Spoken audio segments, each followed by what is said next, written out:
السلام علیکم ورحمۃ اللہ وبرکاتہ۔ عزیز سامعین، جیسے کہ ہم جانتے ہیں رمضان مبارک کی چند ہی ساعتیں اور چند ہی لمحات باقی ہیں، تو ہمیں فرائض و واجبات کے ساتھ ساتھ کثرت کے ساتھ نفلی عبادت کا بھی اہتمام کرنا چاہیے۔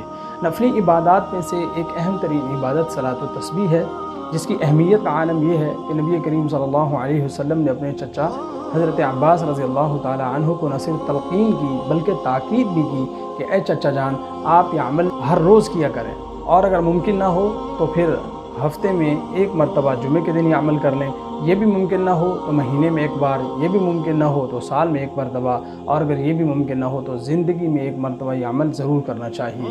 تو اس سے صلاۃ التسبیح کی اہمیت واضح ہوتی ہے۔ اور جہاں تک اس کی فضیلت کی بات ہے تو 10 قسم کے گناہوں کا کفارہ اس عمل کو قرار دیا گیا ہے کہ اس عمل کی وجہ سے 10 قسم کے گناہ معاف ہو جاتے ہیں، چھوٹے گناہ، بڑے گناہ، نئے گناہ، پرانے گناہ، اور چھپ کر کیے جانے والے، اعلانیہ کیے جانے والے، بھول کر کیے جانے والے، جان بوجھ کے کیے جانے والے۔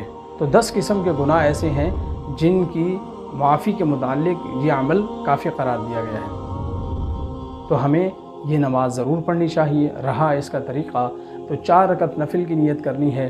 پہلی رکعت میں ثنا کے بعد 15 مرتبہ ہم نے یہ عمل کرنا ہے، یہ تسبیح پڑھنی ہے، سبحان اللہ والحمد للہ ولا الہ الا اللہ واللہ اکبر۔ در حقیقت یہ تیسرا کلمہ جو عموماً نماز کی کتابوں میں لکھا ہوا ہوتا ہے، یہ اس کا پہلا حصہ ہے، سبحان اللہ والحمد للہ ولا الہ الا اللہ واللہ اکبر۔ تو ثنا کے بعد 15 مرتبہ، پھر اعوذ باللہ من الشیطان الرجیم بسم اللہ الرحمن الرحیم سورۃ فاتحہ سورت پڑھیں گے۔ پھر سورت پڑھنے کے بعد رکوع میں جانے سے پہلے 10 مرتبہ یہی عمل پھر دہرائیں گے۔ پھر رکوع کریں گے اللہ اکبر کہتے ہوئے، رکوع کی تسبیح پڑھ لینے کے بعد پھر 10 مرتبہ یہی عمل دہرائیں گے۔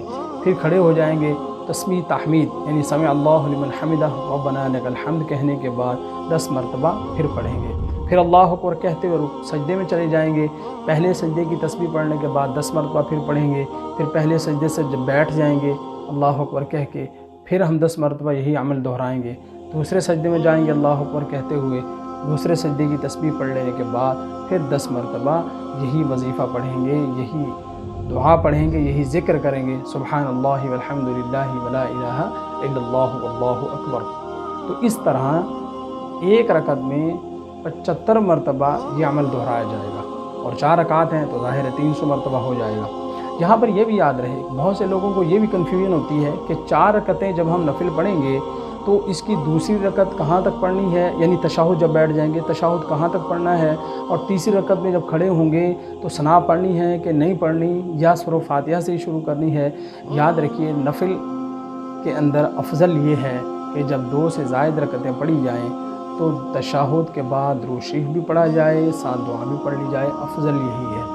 اسی طرح یہ افضل ہے کہ تیسری رکعت کے اندر سورۃ فاتحہ سے پہلے ثنا بھی پڑھی جائے جیسے پہلی رکعت میں پڑھی گئی تھی، افضل یہ ہے۔ لیکن اگر کوئی شخص نہیں پڑھتا یا بھول جاتا ہے، مثلا تشہد کے بعد دوسری رکعت میں کھڑا ہو گیا، درود شریف نہ پڑھ سکا، اس کے بعد کی دعا نہ پڑھ سکا، یا اس نے تیسری رکعت میں ثنا نہیں پڑھی، تیسری رکعت شروع کرتے ہی 15 مرتبہ تسبیح پڑھ لی، پھر آگے سورۃ فاتحہ وغیرہ پڑھی، تو اس میں کوئی حرج نہیں ہے۔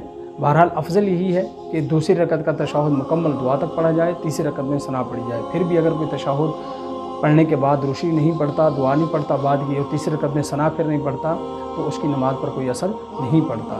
تو اس طرح ہمیں نماز پڑھنی چاہیے۔ وہیں پر ہمیں یہ بات بھی یاد رکھنی چاہیے کہ ہمارے معاشرے میں اس صلاۃ التسبیح کو لے کر کے لوگوں نے اب جماعتیں کروانا شروع کر دی ہیں، اور پھر مسجدوں میں اکٹھے ہو جاتے ہیں، کسی گھر میں اکٹھے ہو گئے، وہاں کھانے پینے کا اہتمام ہوتا ہے، شور و شغب ہوتا ہے۔